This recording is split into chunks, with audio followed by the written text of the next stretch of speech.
It's October, and that means in large parts of the US and Canada, the leaves are falling, the chickens are molting, and if you're outside of a major city, that means the likelihood that you're going to get a power cut at some point is increased. And for many people, this season is accompanied by checking your generator to make sure it still works, making sure the gas hasn't gone stale.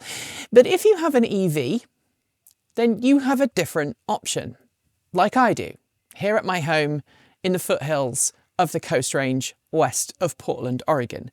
When we purchased our Ford F150 Lightning as the channel's main work truck, we did so not only because we needed to haul large amounts of camera gear and large numbers of people from place to place, but we also wanted to be able to have a battery backup solution for our home. This house has no other form of heating and cooling other than electrically powered heating and cooling. And that means when the power goes out, we are SOL. We didn't want to have a smelly diesel generator or a gasoline generator running, and so instead we bought a truck with a free battery pack for our home built in. Ford, when it launched the F150 Lightning, offered customers the option to buy, for about an extra $10,000, which is what we spent, the option to buy the Ford home integration system. It consists of an inverter, a power transfer box, and this charging station. And when it all works, which if you've watched this channel over the last couple of years, you'll know is sometimes hit and miss, often missing when you actually need it to operate. Theoretically, on paper, this should power your home in a backup. And it has, on several occasions, provided power to our home to keep power on when things have gone awry with the local grid. And with trees around here just towering so far above the ground, much more than my home country of the UK, it's fairly common for a tree to come down and your power line to be broken. But when we were ready to go to Canada for everything electric at the start of September, I came outside early in the morning, having told the truck to charge from 85% to 100% so we could do that long distance trip, because we normally only charge the truck to 85%. I came out to find that the truck hadn't finished charging. And this charging station, my Ford home integration system and the charging station were very unhappy. Except it wasn't this charging station, because I've just had this replaced and I want to tell you all about it.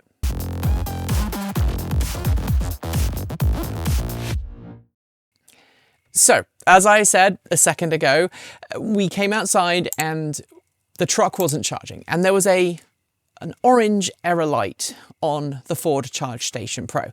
That's what this is. It's a massive Siemens-built charging station that is capable of transferring up to 80 amps of power to your truck, which is basically 17, 18 kilowatts to charge the battery pack from empty to full in about 8 hours. Now, if you bought a 2024 or newer Ford F150 Lightning, it will have come with only 10 kilowatt onboard charger capability, as opposed to the older models, which all came, if you had an extended battery pack, with 20 kilowatt onboard charger capability. So when my original F150 Lightning was written off earlier this year after an accident with a power line in a tree, which I'm not going to talk about, I was very careful to make sure that the replacement truck was a 2023 model year, not a 2024, because I wanted that extra charger on board, because I wanted to be able to charge my vehicle more rapidly. Because out here, sometimes the power can go out. It can go out for 7 or 8 hours, then it can come back on for a couple of hours, and then it can go back off again for a couple of hours. So getting the truck charged back up as quickly as possible is kind of important. And so this charging station came with my original truck, or rather the one that this replaced. And then on that morning when we were getting ready to go to everything electric, it gave us the orange error message. And of course, we were rushing off to Canada, so we didn't have a time to do any diagnosing of the problem. I just turned off the charging station and off we went. When we came back from Canada, we were unfortunately sick for a couple of weeks. But while I was recovering, I took a look at this, and there was a hotspot behind the cover on this charging station. And I made a little video at the time detailing the innards of the system, what I thought was wrong, and also a little bit of behind the scenes so you can see how this charging station works. It's a couple of days before our local electrician comes and swaps out this charging station with the one that arrived in the mail, and we've got to send this one back to Ford to be looked at. But if you hear a strange beeping right now, it's because the relay box above the charging station is beeping. It has a backup battery in it, and it's beeping because the home integration system has been turned off. The backup dark start battery has been powered down. This doesn't have any power flowing to it, and therefore this is beeping above to let me know that it can't communicate with the rest of the system. But don't worry, nothing here is live right now, and I'm not going to touch anything anyway, so we're all good. Let's talk about the basic functionality of this particular unit though, because not only is this a very high-powered level 2 charging station that's capable of delivering nearly 19-20 kilowatts to the truck, it's also capable of pulling DC power out of the truck's battery pack, feeding it into this unit and then shuttling that DC power off to the inverter that sits on the other end of the garage wall. Right now, we seem to have an issue with these capacitors here. Either these or maybe the transformers or some of the other circuitry here is overheating.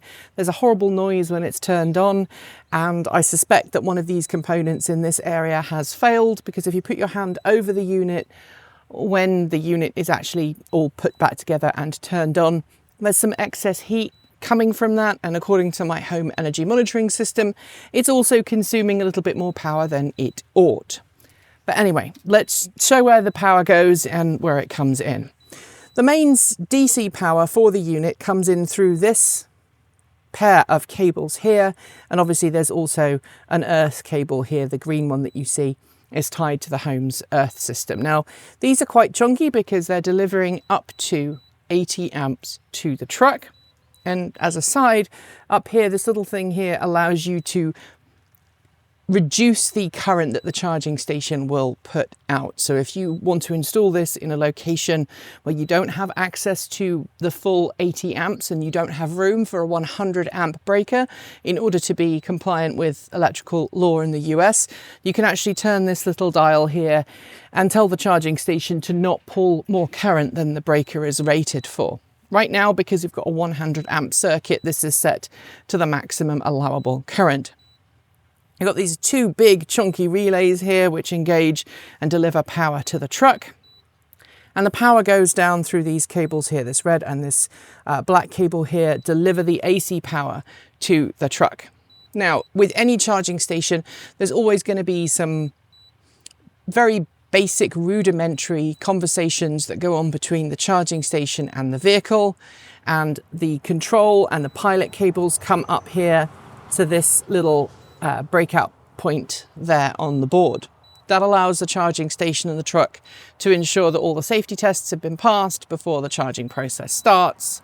And I don't know the reason for it failing other than it being something here, but obviously that's not happening and the truck is being told there's an error and the charging doesn't start. When you need to pull power out of the truck's battery pack, there's a whole load of communication. You've got some communication chips up here, Bluetooth and all of that stuff. But the actual power comes from the truck into the unit through these cables here. And again, there are some other cables hidden away, but the DC power comes through here. We've got some current clamps to make sure that the truck and the charging station agree on the amount of power being delivered. And then behind this sort of white piece here is the power delivery that goes off to the inverter that allows the inverter to convert your DC power to AC. Now, it's capable of transferring up to 9.8 kilowatts, I believe, through this circuit here and then back down into the inverter and then to power your home. Then we've got another couple of little cables here that's worth calling out. So here with the communication module, this uses a fairly standard communication protocol that allows the charging station to talk to the home integration system using RS485, I think it is. And then here you've got your your backup power here to your dark start battery. That's what enables this to stay on and powered. If there is a power cut while you're out, it will keep this unit on so that when you plug your truck in, it will immediately start charging. After we reached out to Ford, we had an RMA request filed, and Ford sent out a replacement Ford Charge Station Pro really quickly. It arrived in a few days. And then on Wednesday this week, I got a phone call from an electrician operating under contract to Sunrun. Sunrun is the company that originally sold and installed the home integration system for most customers, saying, can we come out and fit the new charging station? They came out yesterday, they fit the new charging station, and I'm happy to report it worked first time. In order to get this to talk to your truck and for the truck to talk to this and the home integration system, you have to go through a pairing process. You have to pair it with your phone. You have to pair it with your truck. You have to get everything to talk together.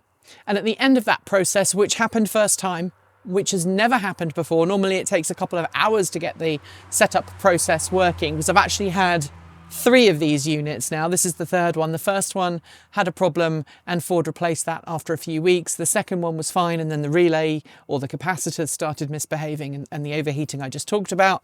And then this one, but it worked first time. No problems, no mess, no fuss. And we also decided to pretend that the house had had a power cut. We turned off the 2 breakers inside this box that simulate a power cut. And lo and behold, within about 20 seconds, the truck turned on and started providing power to the home, which is bloody brilliant, as we would say in the UK. This system is still overly complex and not very well implemented, in my opinion. And if you don't already have this system, I wouldn't advise that you buy one. Maybe look at some of the alternatives that are coming to market for V2G enabled cars and some of the systems there. Or if you have an F150 Lightning and you don't need the full 9 kilowatts, which we actually do because of our situation here, just go with a 30 amp generator hookup. And you have to have a special type of generator hookup because of the earthing requirements. They are different for the truck than they would be for a regular generator, but that's the way I would go. So that's it. Tell me how your Ford Charge Station Pro is behaving. Tell me about the other charging stations you are using. And yes, please don't be one of those people in the comments gloating that your charging station is working fine and we should have bought an insert name of car company or charging provider here, because Schadenfreude has a way of kicking you in the butt. Thanks for joining me today, and if you've got some thoughts, make sure you leave them in our Discord chat room, our Patreon page, or you can reach out to us on Mastodon. Thanks to the amazing list of people scrolling by on your screen right now. They are some of the more than 1,500 people who help fund this channel through Patreon and YouTube, covering our bills, paying our team, and making sure that we can remain 100% independent. If you'd like to join them and see your name listed here, just follow the links below. There are a range of different tiers that you can sign up for, from as little as $1 a month, or if you pay yearly, just over $10 a year. A huge welcome to our newest supporters: Alan Brim, Jim, Sarah Horlock, full name, Todd Johnson, Roderick, Stuart Despain, Rupert Ronson, Larry Phoenix, Darla, Wendy Kelly Bundenbaum, and Kay. To join the list and get your shout out, become a paid Patreon member for your moment of fame. If you'd like to support us with a one-off donation, you'll also find links below to make Ko-fi and Bitcoin donations, and we even have a good old-fashioned PO box you can reach us at, address also linked below. And of course, if you're in need of some swag, you'll find our swag store in the down below. Don't forget that Halloween is coming and we've got some great designs for the season. We've also got some great content coming up, so make sure you're subscribed on PeerTube or YouTube, and we'll see you soon. We make new videos every Monday, Wednesday, Friday, Saturday, and Sunday. If you want more, the mighty algorithm thinks you'll like this video, but we also think this one is well worth a look. See you soon, and as always, keep evolving!